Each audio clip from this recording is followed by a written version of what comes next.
असतो मा सद्गमय तमसो मा ज्योतिर्गमय मृत्योर्मामृतं गमय। ओम शांति शांति शांति। कल जो है चित्त की एकाग्रता के लिए, चित्त के शोधन के लिए एक तत्वाभ्यास जो है वो बताया था कि एक तत्व का अभ्यास वो करना चाहिए। और एक तत्व का जो अभ्यास है, ध्यान देना, योग के 8 अंगों में धारणा, ध्यान, समाधि, इनको संयम शब्द कहा गया है। संयम शब्द से जो है ना, कई बार जो है ना विभूति पाद में कि बल में संयम करने से हस्ती बल आदि आ जाता है, और है ना जो है ग्रह आदि में संयम करने से, तो वहां पर संयम शब्द का प्रयोग किया जाता है।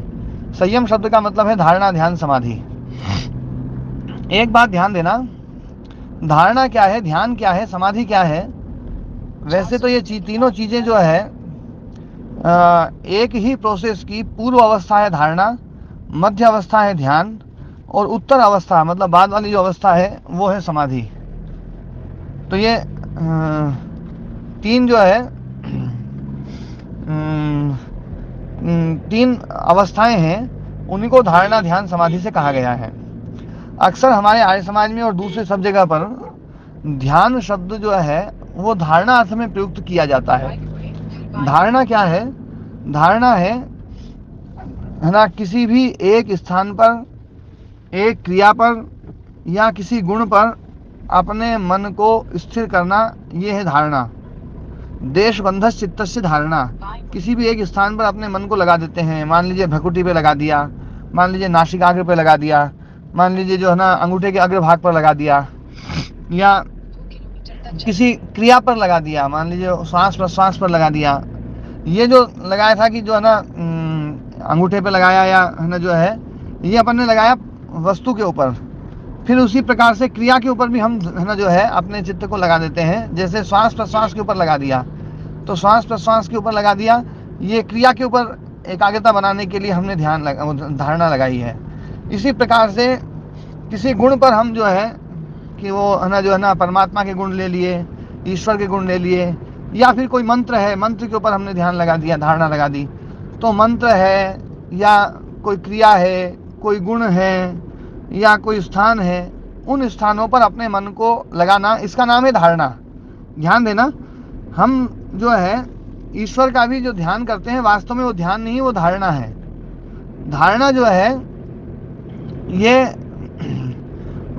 मतलब एक स्थान पर या किसी आलम्बन को लेकर के जब हम ध्यान की प्रोसेस में बढ़ते हैं तो उसका नाम है धारणा। स्वामी जी, मैं एक प्रश्न या तो कल कर लूंगी अगर आज समय नहीं है। ना कोई नहीं, अभी पूछ लीजिए आप। जैसे अभी एक प्रश्न आया था कि जीवात्मा के पास में सब कुछ है, मतलब जो उसको चाहिए, और आपने महल वाला उदाहरण दिया। तो फिर ये शरीर का चक्र उसके साथ में चली क्यों रहा है फिर? देखो, ये जो शरीर का चक्र जो है ना, ये तो अनादि है।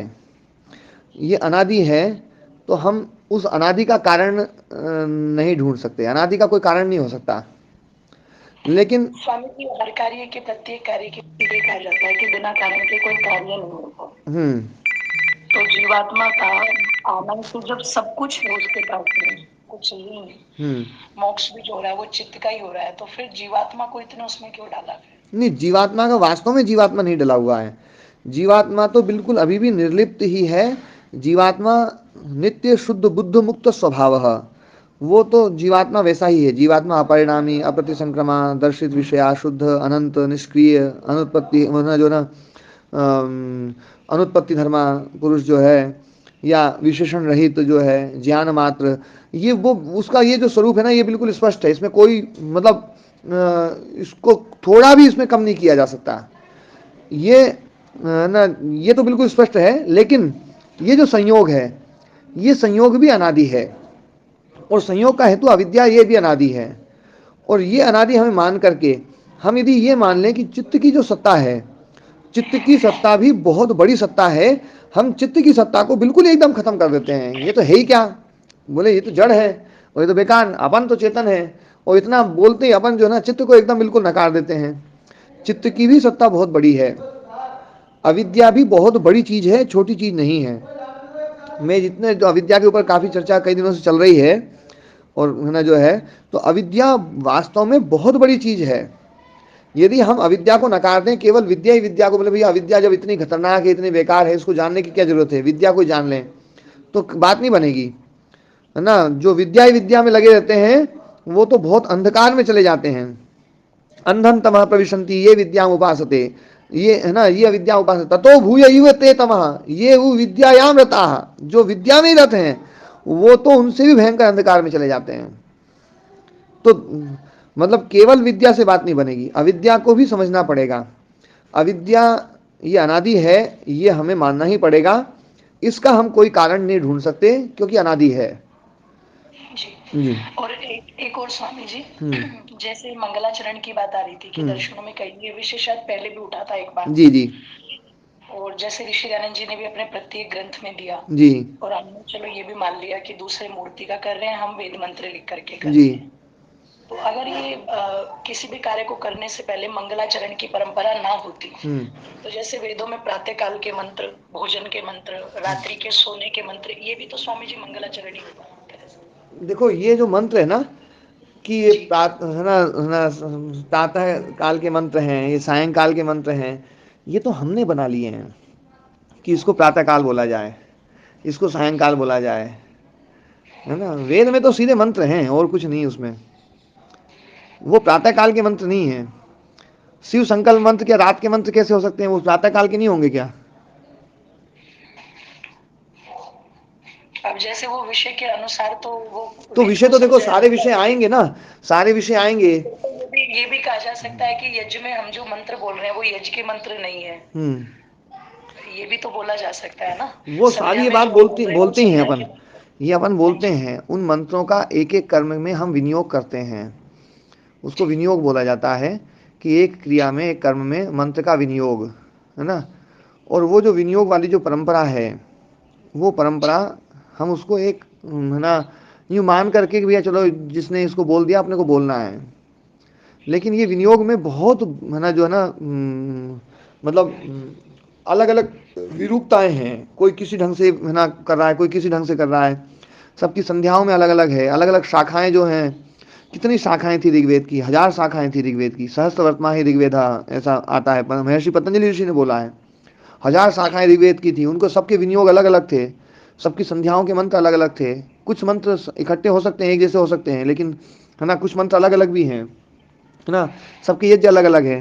तो अपन ये नहीं कह सकते कि ये वेद के द्वारा प्रतिपादित हो चुका है सीधा, कि वेद में इसको, है ना, प्रातः काल में बोलो इस मंत्र को, ये बता दिया, या इसको सायंकाल बोलो, ये तो हमने जोड़ लिया है।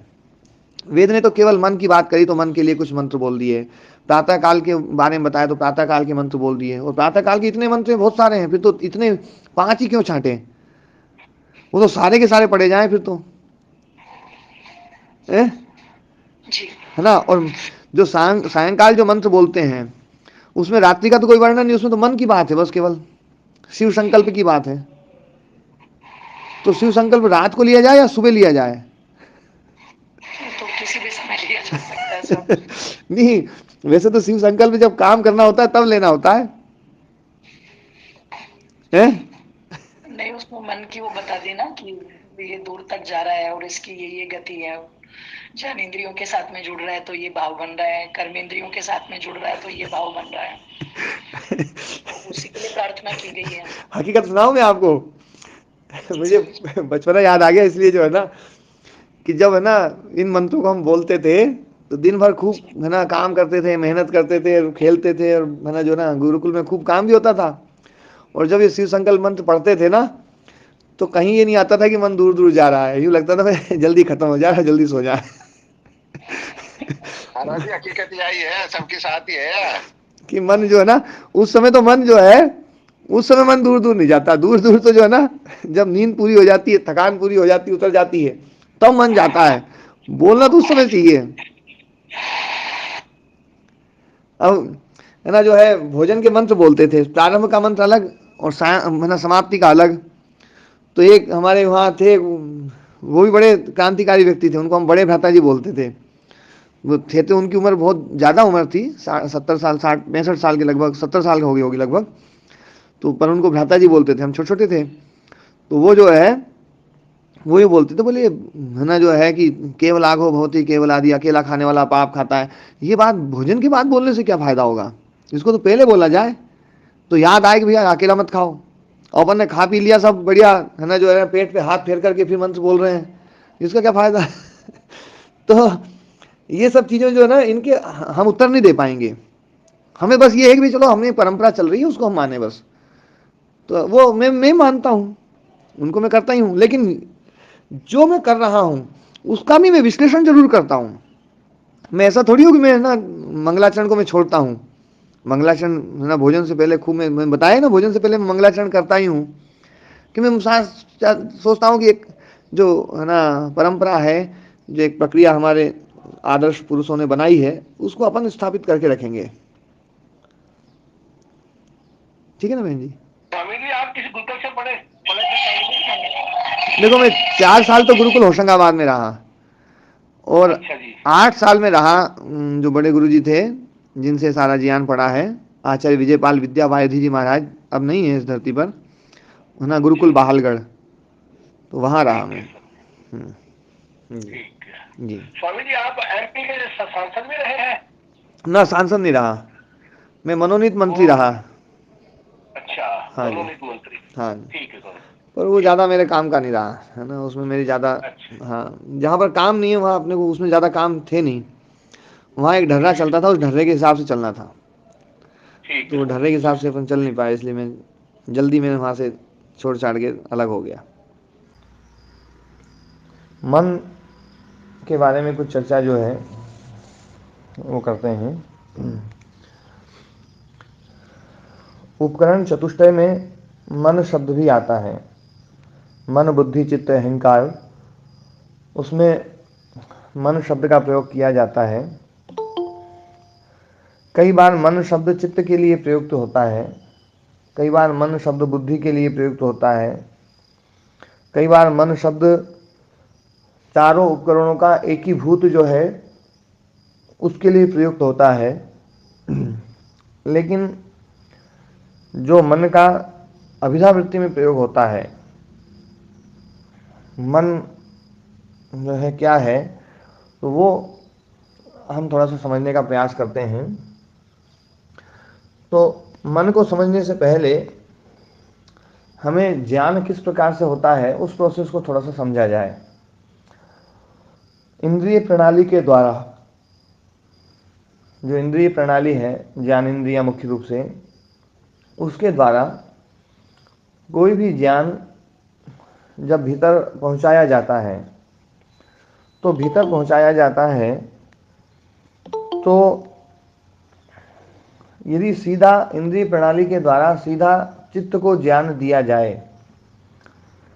तो क्योंकि चित्त जो है वो अणुमात्र नहीं है, चित्त छोटे से छोटा भी हो जाता है, बड़े से बड़ा भी हो जाता है। चित्त का जो स्वरूप है वो बदलने वाला है। बात मैंने कई बार एक शब्द बोलता हूँ मैं, चित्त बहुरूपिया है। तो चित्त का जो स्वरूप है वो बदलता रहता है। आपने पहले भी इसमें सुना होगा कि चित्त जो है जैसे घट रूप हुआ, तो हमें जो है घट के रूप वाला चित्त हो जाता है। कपड़ा है तो कपड़े के रूप वाला हो जाता है, हाथी को देखा तो हाथी के रूप वाला हो गया, छोटी चीज को देखा तो छोटा हो गया, बड़ी चीज को देखा तो बड़ा हो गया। चित्त जो है एक ज्ञानात्मक सत्ता है, और वो छोटी बड़ी होने वाली चीज है। तो छोटी बड़ी होने वाली चीज है, तो चूंकि सभी इंद्रियों से ज्ञान उत्पन्न होता है और सभी इंद्रियों का चित्त के साथ में संबंध एक साथ लगा हुआ है, तो सारे ज्ञान एक साथ उत्पन्न होने लगेंगे। त्वचा इंद्रिय से कोई ज्ञान उत्पन्न हुआ और त्वचा इंद्रिय डायरेक्ट यदि चित्त को ज्ञान दे दे, तो डायरेक्ट चित्त को ज्ञान दे दे, तो त्वचा इंद्रिय से ज्ञान चित्त है ना डायरेक्ट लेगा। इसी प्रकार से नेत्र इंद्रिय डायरेक्ट चित्त को ज्ञान दे दे, तो नेत्र इंद्रिय से भी डायरेक्ट ज्ञान जो है ना वो होने लगेगा। इसी प्रकार से है ना रसना इंद्रिय, कर्ण इंद्रिय, पांचों ज्ञानेंद्रियां जो हैं, उन पांचों ज्ञानेंद्रियों से चित्त एक साथ ज्ञान लेने लगेगा और एक साथ ज्ञान का बोध होने लगेगा, जैसा कि प्रत्यक्ष में हम ऐसा नहीं देखते हैं। प्रत्यक्ष में हम ये देखते हैं कि हमें एक बार में एक ही ज्ञान होता है। जब प्रत्यक्ष से भी बहुत नीचे रहते हैं तब हमें ऐसा लगता है कि हमें सारे ज्ञान इकट्ठे हो रहे हैं, लेकिन यथार्थता ऐसा नहीं है। यथार्थता ये है कि हमें एक बार में एक ही ज्ञान उत्पन्न होता है। तो एक बार में एक ज्ञान उत्पन्न होता है। जन्य ज्ञान कोई भी है वो एक बार में एक ही होगा, और फिर उसके बाद में दूसरा होगा, फिर तीसरा होगा, फिर चौथा होगा। ये प्रोसेस है। तो जन्य ज्ञान के इस प्रोसेस के कारण से हमें जो है चित्त और इंद्रियों के बीच में एक ऐसी चीज की कल्पना करनी पड़ी जो अणुमात्र हो। अणुमात्र होने के कारण से वो जो बीच का जो मीडियम वो है, माध्यम है, वो माध्यम एक इंद्रिय से ही जुड़ा हुआ रहे। तो इसलिए मन की कल्पना की गई है कि मन जो है वो बीच में है। इंद्रियों से चित्त को डायरेक्ट ज्ञान नहीं मिलता है। इंद्रियों से चित्त को जो ज्ञान मिलेगा वो मन के माध्यम से मिलेगा। और चूंकि मन छोटा है, मन अणुमात्र है, तो अणुमात्र होने के कारण से मन एक बार में एक ही इंद्रिय से युक्त रहेगा, और एक इंद्रिय से युक्त होने के कारण से एक बार में एक इंद्रिय का ज्ञान होगा। दूसरी इंद्रिय से मन तत्काल जुड़ेगा तो फिर दूसरी इंद्रिय का ज्ञान होगा, फिर बहुत जल्दी तीसरी इंद्रिय से जुड़ जाएगा तो तीसरी इंद्रिय का ज्ञान होगा।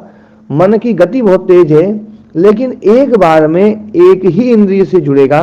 हाँ, इतनी जल्दी जुड़ने के कारण से कई बार हमें ऐसा लगने लगता है कि हमें ज्ञान जो है एक साथ में ही ज्ञान हो रहा है, लेकिन ऐसा नहीं है।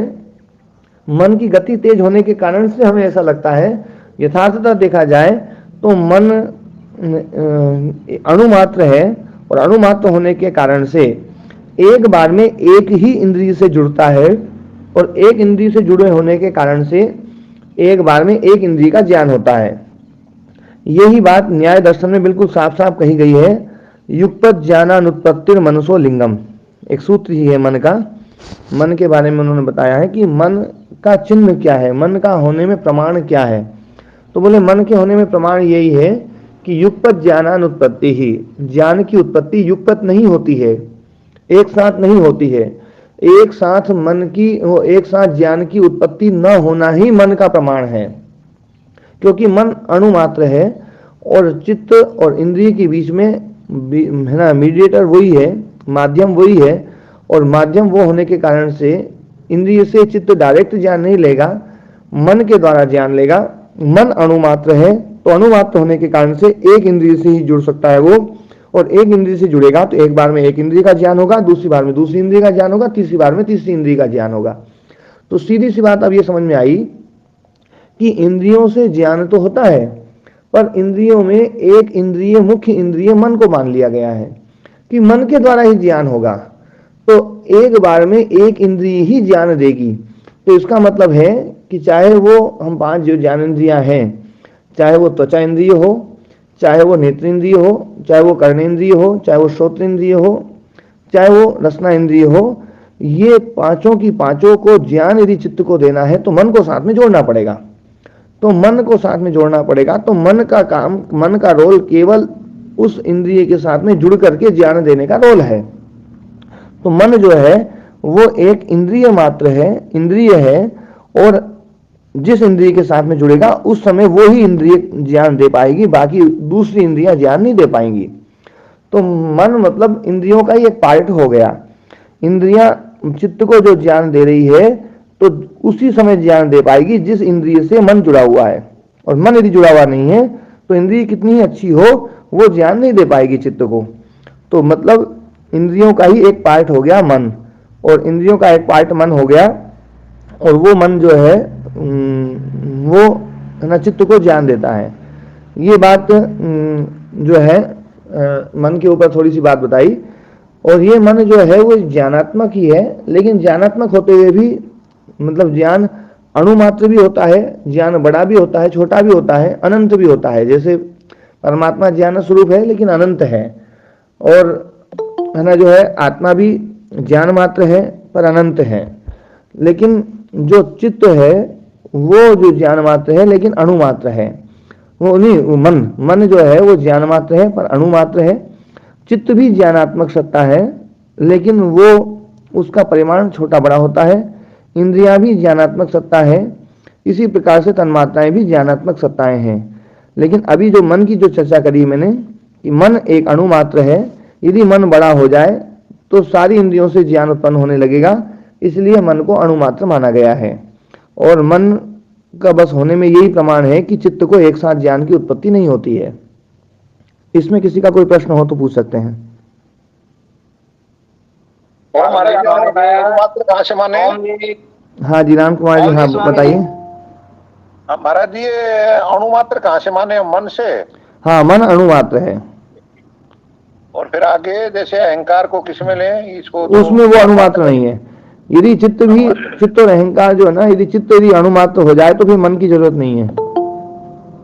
ओम जी स्वामी जी।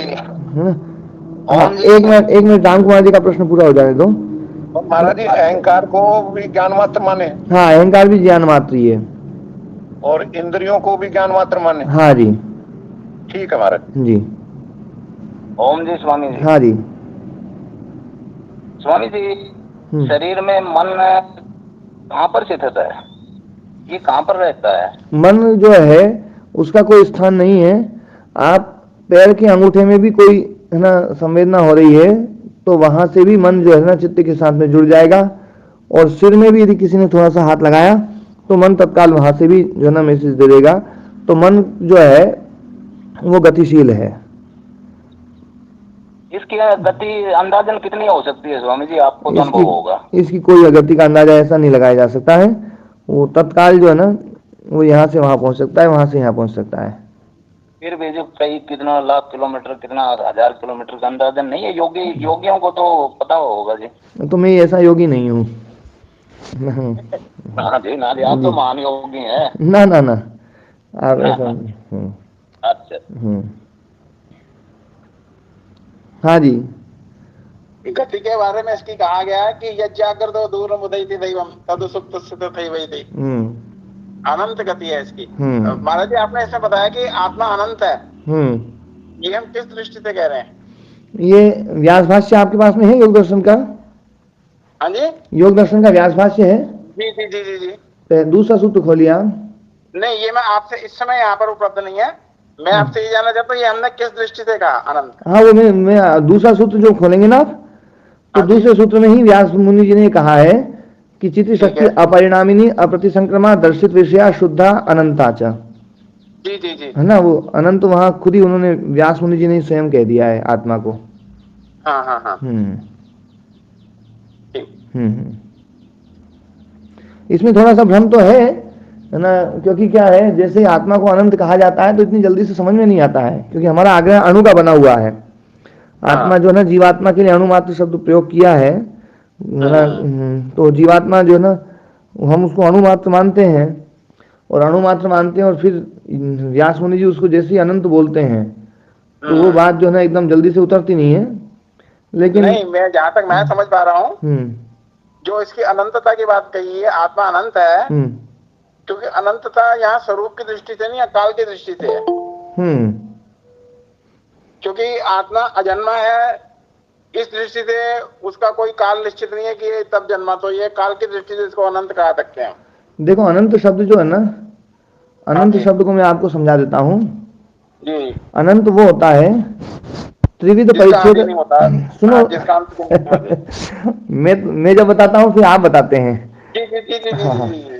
त्रिविध परिच्छेद राहित्यम अनंतत्वम। त्रिविध परिच्छेद राहित्यम अनंतत्वम। तो वो त्रिविध का वहां पर समझाया गया है। देश काल वस्तु परिच्छेद राहित्यम अनंतत्वम। देश के परिच्छेद से रहित है, देश जिसकी सीमा न बना सके, काल जिसकी सीमा न बना सके, और कोई भी वस्तु जिसकी सीमा न बना सके, वो है अनंत।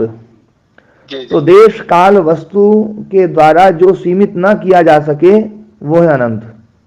ठीक, बिल्कुल ठीक बताया जी। हाँ जी, जी धन्यवाद जी। ओम महाराज जी। हाँ ओम जी। ये जो सूत्र है युगपत ज्ञान उत्पत्ति मनसोलिंगम, जी जी। तो मन के द्वारा एक बार में एक ही विषय का ग्रहण होता है, एक ही ज्ञान होता है जी। लेकिन हमको देखने में आता है एक बार में कई विषयों का ज्ञान हो जाता है। हाँ हाँ। तो महाराज इसमें ऐसा है, इसमें ऐसा है, चला रहे हैं तो आगे भी देख रहे हैं, हम सुन भी रहे हैं, हम पीछे से किसी ने हाथ लगाया तो हमको वो भी पता चल गया कि किसी ने स्पर्श कर दिया। महाराज जी इस विषय में जो है ना सभी दर्शन शास्त्री, यहाँ तक कि जैन बौद्ध और सभी लोग इस विषय में एक मत है कि ज्ञान एक बार में एक ही उत्पन्न होता है। इस विषय में कोई भ्रम किसी को नहीं है। हाँ, जो हमें जो लगता है ऐसा कि हम मतलब जो है देख रहे हैं कि है ना जो ना एक बार में कई सारे ज्ञान उत्पन्न हो रहे हैं, तो वो ज्ञान की इतनी गति तेज है कि बहुत तेज गति से ज्ञान होने के कारण से हमें ऐसा लगता है कि हमें एक साथ उत्पन्न हो रहा है। जैसे हम देखते हैं ये जो वीडियो देखते हैं महाराज जी, तो वीडियो में एक सेकंड में लगभग 24 चित्र रहते हैं, पूरा एग्जैक्ट मुझे जो बहुत पहले मैंने सुना हुआ है, तो एक सेकंड के अंदर 24 चित्र हैं। वो 24 चित्र एक सेकंड में दिखाई देते हैं और वही जो दिखाई देते हैं बार बार, तो वास्तव में हमें ऐसा दिखता है कि ये वीडियो चल रही है, पर वीडियो नहीं चल रही है, वो चित्र दिखाई दे रहे हैं। एक चित्र, फिर दूसरा चित्र, तीसरा चित्र, चौथा चित्र, पांचवा चित्र, एक सेकंड में 24 चित्र दिखाई दे दिए। 2 सेकंड में 48 चित्र हो गए, 4 सेकंड में जो है ना 96 चित्र हो गए। तो वीडियो नहीं दिखाई दे रही है, चित्र दिखाई दे रहे हैं, पर चित्र दिखाई देते हुए भी हमें ऐसा लगता है कि वीडियो चल रही है। क्यों चल रही है? क्योंकि वो इतनी तेज गति से चित्र दिखाई दे रहे हैं। तो इतनी तेज गति से चित्र देखने पर हमें ऐसा अनुभव होने लगता है कि ज्ञान जो है ना एक साथ सब कुछ हो रहा है। तो जैसे वीडियो में चित्र दिखाई देते हैं, पर चित्र भी वीडियो जैसे हो जाते हैं, क्योंकि तेज गति के कारण से चित्र चल रहे हैं उसमें, एक सेकंड में 24 चित्र। तो ऐसे ही हमें जो ज्ञान उत्पन्न होता है, तो हमें ऐसा लगता है कि हम देख रहे हैं और सुन रहे हैं, दोनों ज्ञान एक साथ उत्पन्न हो रहा है, पर ऐसा नहीं है। देखते समय जो ज्ञान उत्पन्न हो रहा है उस समय कर्णेंद्रिय बंद है, और कर्णेंद्रिय जिस समय सुन रही है उस समय जो ना नेत्रेंद्रिय का ज्ञान बंद हो जाता है। लेकिन वो दोनों में इतनी तेज गति से काम करता है कि वो पूरा देख भी लेता है और वो पूरा सुन भी लेता है। जैसे हम पंखे को देखते हैं, तो पंखा जो है, पंखे की पंखुड़ी तेज गति से जब चलती है महाराज जी, तो ऐसा लगता है कि पंखुड़ी हर जगह व्याप्त है, सब जगह पंखुड़ी दिखती है। तो सब जगह पंखुड़ी दिखती है, लेकिन वो होती तो एक ही जगह है, लेकिन तेज गति से होने के कारण से ऐसा लगता है कि पंखुड़ी सब जगह है। ऐसे ही हमारा मन जो है इतनी तेज गति से काम करता है कि हमें ऐसा लगता है कि पांचों ज्ञानेंद्रियों से हमें ज्ञान एक साथ ही उत्पन्न हो रहा है, लेकिन एक साथ उत्पन्न नहीं होता है। इस विषय में तो थोड़ा सा हम आगे बढ़ेंगे तो एक साथ ये पता चल जाएगा कि एक साथ ज्ञान उत्पन्न नहीं हुआ है, इसलिए मन की कल्पना है। जी महाराज जी। तो महाराज जी जैसे आत्मा विद्या समेत्यार्थन कहा गया, तो ये केवल प्रक्रिया शब्दोच्चारण में है या हर ज्ञान को ग्रहण करने में है? ये महाराज जी वैसे तो हर ज्ञान को ग्रहण करने में ही है। हर ज्ञान को ग्रहण करने में ये प्रोसेस होती है कि है ना, बिना जो जीवात्मा के है ना जो है मन काम नहीं करेगा, तो जीवात्मा का आदेश जरूरी है। फिर मन है, हाँ, पहले कोई विचार है या कोई ज्ञान है वो बुद्धि में आएगा जी, पहले आत्मा सोचेगा, फिर बुद्धि को करेगा, फिर मन उसको ग्रहण करेगा। हाँ जी। तो वहां पर जो बुद्धि तत्व जो है ना, एक मतलब जो है बुद्धि तत्व को एक अलग मान लिया है चित्त से, वो चित्त से बुद्धि तत्व को अलग मान लिया है। का मतलब है कि बुद्धि जो है वो निर्णय करने वाली, निर्णयात्मिका जो है वो बुद्धि है। वो निर्णयात्मिक जो निर्णय करने वाली जो शक्ति है वो बुद्धि तत्व के पास में है।